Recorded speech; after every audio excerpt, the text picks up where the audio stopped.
And finally, a moment we have all been so looking forward to. It is a profound honor to welcome Maria Ressa, 2021 Nobel Peace Prize laureate and co-founder and CEO of Rappler.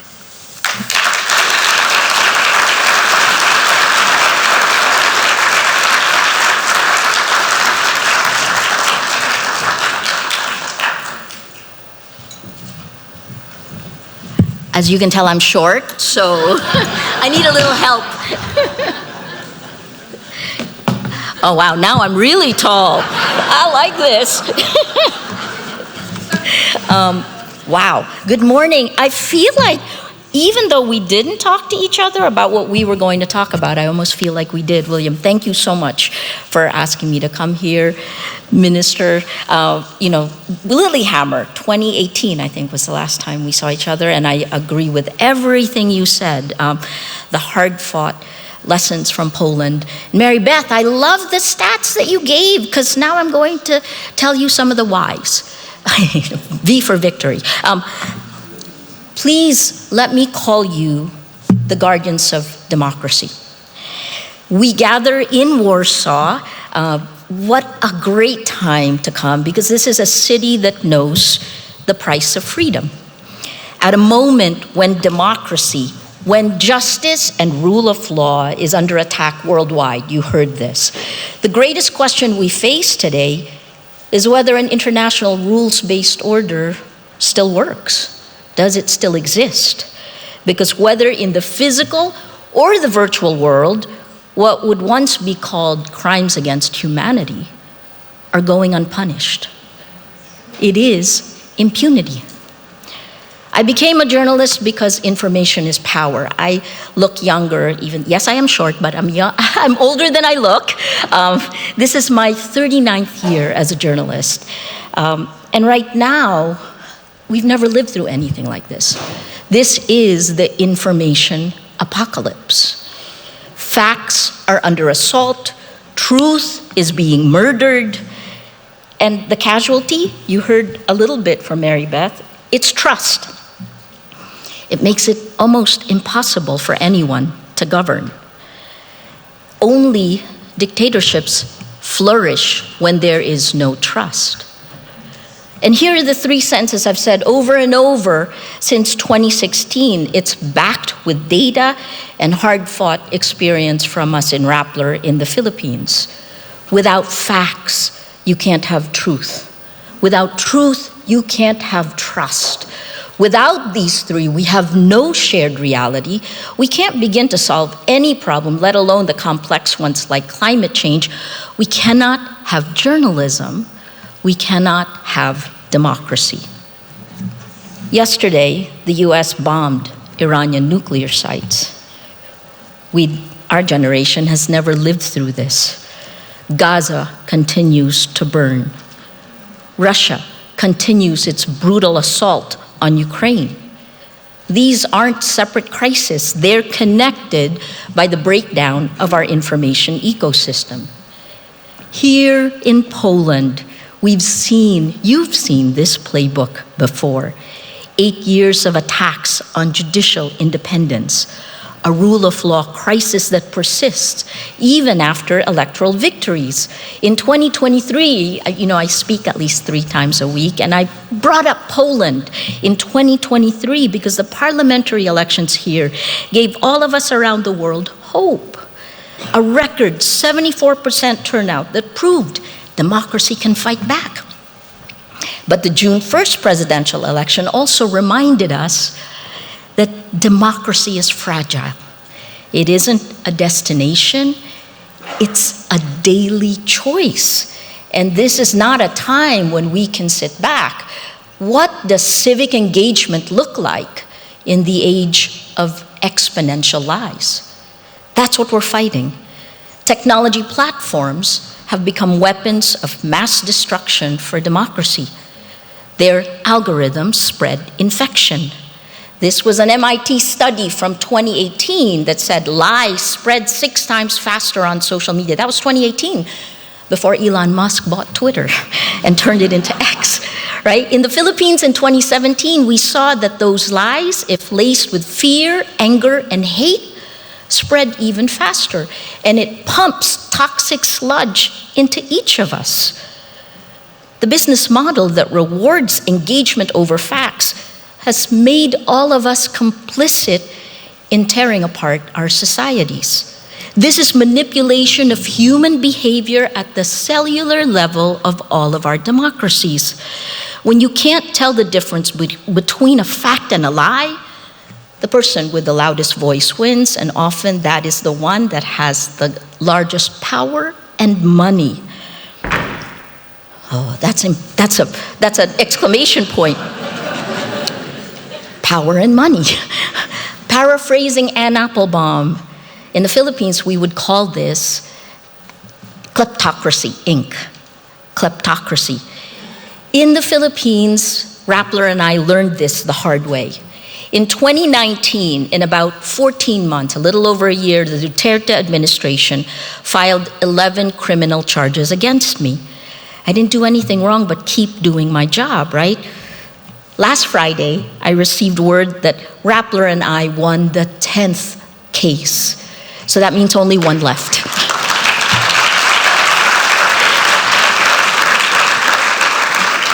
Almost a decade fighting, but only one left. And this case is already at the Supreme Court. And I guess this is a cautionary tale for all of you who are still in democracies that have to fight back. The rights you lose, you have to fight doubly, triply, quadruply hard to gain them back. I still don't have the right to travel. I have to ask my Supreme Court for every time I travel. I'm here, they gave approval for me to be here. But the good news, there is a lot of good news, right? I'm not in jail. I'm here. And the president who tried to jail me, he was arrested in March for alleged crimes against humanity, and Rodrigo Duterte is at The Hague waiting for the trial at the ICC that begins in September.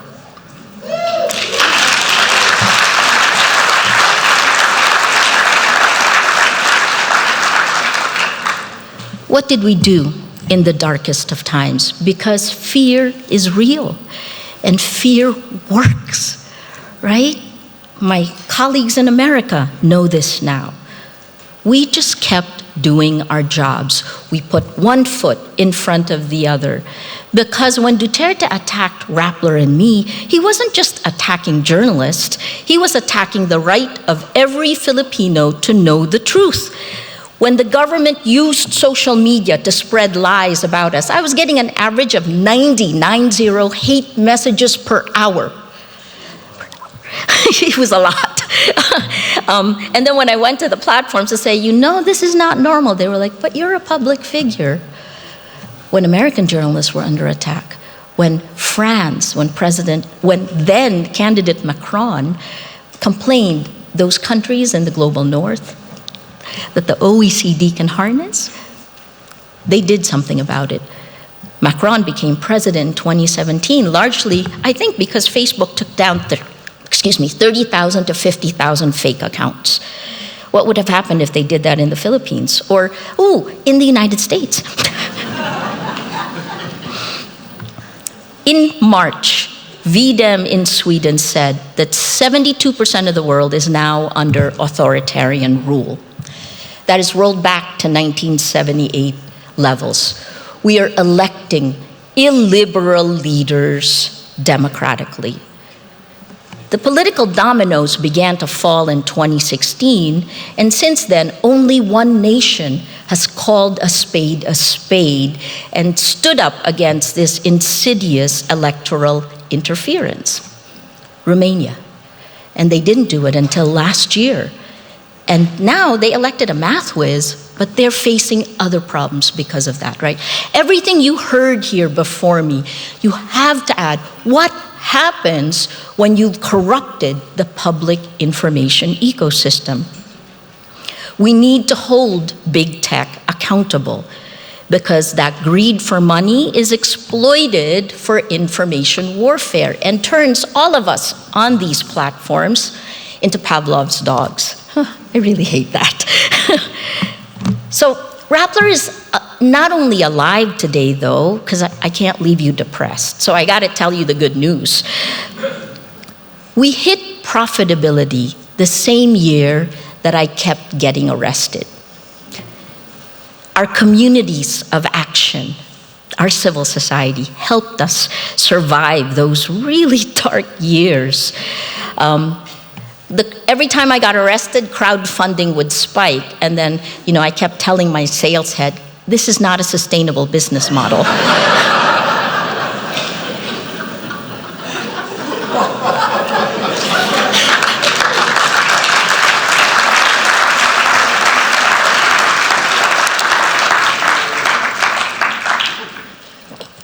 We couldn't stand still, because when you're in the trenches, you have to keep going. So some of our lessons. We realized that democracies, along with technology, abdicated responsibility for protecting the public in the virtual world, right? We're in this hall. We know we're safe because there are building codes that needed to be met. The most unregulated system, the industry today, is in the virtual world. So what did we do? We realized that we needed what would normally be called a public interest tech stack. Have you heard of that? Public interest tech stack. What does that mean? It means that we need a tech stack in the virtual world where you're not being monetized, where you're not being manipulated, where there isn't a clone of you that has been made and AI has come in to use that massive database for micro-targeting. That's the insidious manipulation, right? So what did we do? 3 years ago, I got tired of begging big tech to protect the facts, right? So we began to build an open source, decentralized matrix chat app that allows real people to talk to real people in a shared reality, which we stress tested in our May elections. I posted it on Blue Sky. I also posted it on X, but go to Blue Sky instead of X. The future of news for me is a federated news ecosystem. It's on the matrix protocol. If you're my generation, do you take the blue pill or the red pill?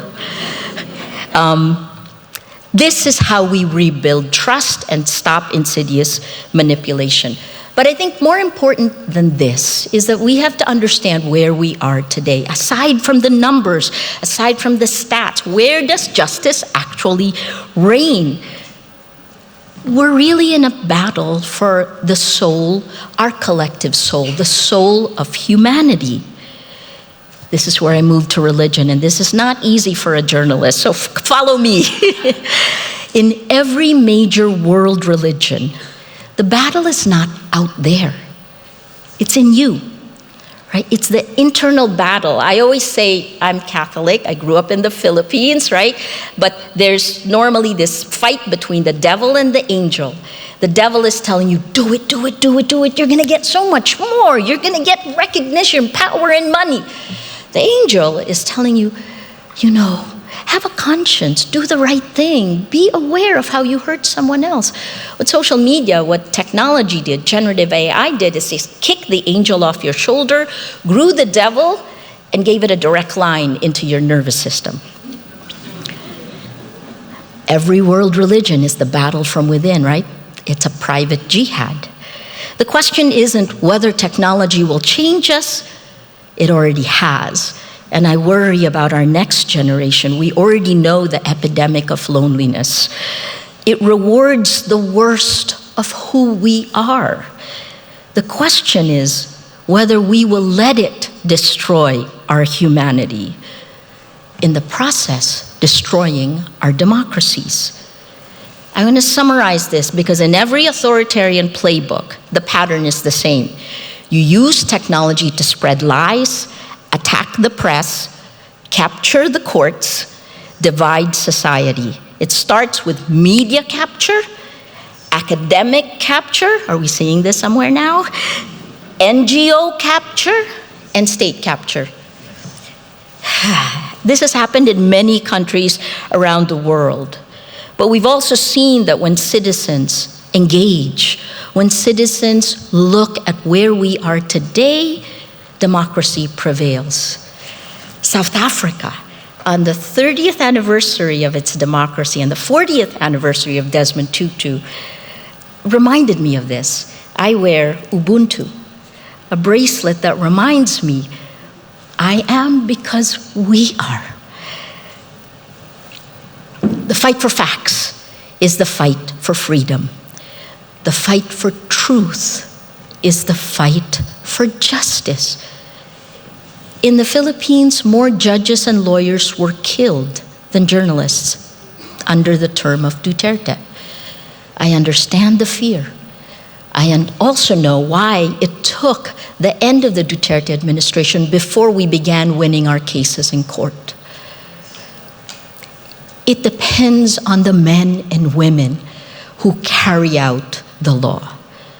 Here in Warsaw, surrounded by the ghosts of those who fought for freedom, we need to remember, silence is complicity. Inaction is a choice. We cannot be neutral when these values that we hold dear are under attack. We must choose courage over comfort, facts over fiction, hope over fear. I joke that in 2022, the Philippines moved from hell under Duterte to purgatory. And in our May elections, it got even better, while I worry that the global north is moving to hell. You can look at the Philippines for what we did. What we learned is that the laws are only as good as the lawmakers, the judges, the journalists who fight the 3 C's. What are they? Coerce, co-opt, corrupt. The 3 C's: coerce, corrupt, co-opt. These are all related to power and money. So this is it. The future of democracy depends on what you do next. The future of justice depends on whether you act. Let this meeting now. Thank you for pulling us together. Let this be our Warsaw uprising. Not with weapons, but with words, thoughts, emotions, ideals. Not with bullets, but with bites. Not just in the streets, but in the digital spaces where democracy lives or dies. The future is in our hands. We can build our communities of action. We survived 6 years of hell. 6 years of hell. I continue to believe in the good. I think people are basically good. We are not alone. This is it. The time to act is now. I look forward to joining you in the next few days. Thank you.